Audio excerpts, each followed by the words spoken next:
Commissioner Garling made great emphasis structurally on the 4 pillars, which we keep referring to, which, just to remind you all, are the Agency for Clinical Innovation, the Clinical Excellence Commission, the Bureau of Health Information, and the Clinical Education and Training Institutes. And it was Commissioner Garling's coined the term of pillars, and they're 4 key organisations to work closely with what is now the Ministry of Health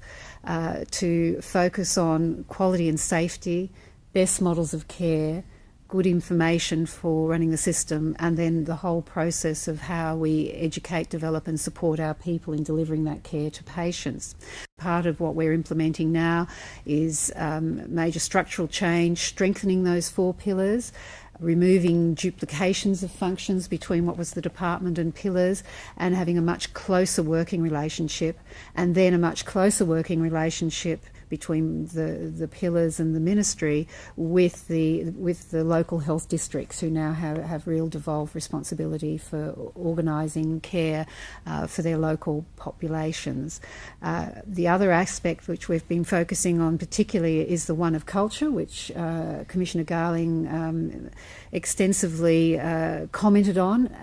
in terms of some real culture issues within our healthcare system, particularly between alienated clinicians on the one hand and the challenges facing administration and management on the other, and some of that manifesting in a culture that of bullying and harassment and general alienation too, I think, within the system.